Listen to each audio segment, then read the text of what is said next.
The Baptistery of San Giovanni is in Florence. And this baptistry should be reminiscent of something. When you look at it, it is very reminiscent of those Roman wall paintings that we see at Pompeii. There's a reason for that. They've discovered Pompeii as they're moving through this period. And so we're going to see its influence in Romanesque architecture. At the time, Florence is an independent city-state. Pisa is still more powerful, but that won't last for long. And they're working on their own cathedral complex, most of which will be built during the Renaissance later on. But there is a structure there. There is a church there when they're building this baptistry that interacts with it. So again, we would have a baptistry, an independent bell tower, and a cathedral.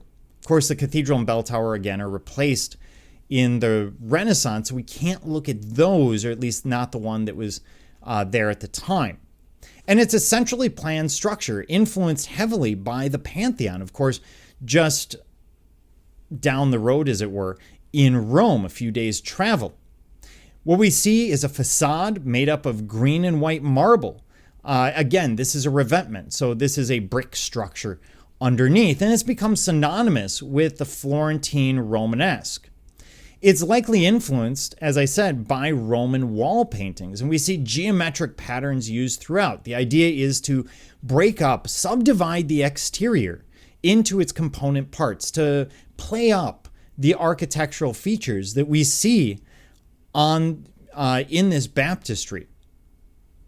The interior, here's the comparison. So, of course, it's very similar to that first style of Roman wall painting that they would have been much more familiar with than we would have, not just from Pompeii, but from surviving styles. It's probably influential. People go to Rome, they would see some of these old wall paintings that still survived, and they would bring that back to Florence. The interior is sort of a mix of what we would see as typically Italian Romanesque, so a dark, large structure, small windows, a lot of use of arches, mixed with Byzantine art. So if you look at that ceiling, it is very Byzantine, in the center of which we have an opening, an oculus, which isn't actually an opening, but we get the effect of it. In fact, there is a lantern. If I go back a second, you'll see there's a small lantern at the top of the baptistry over that oculus.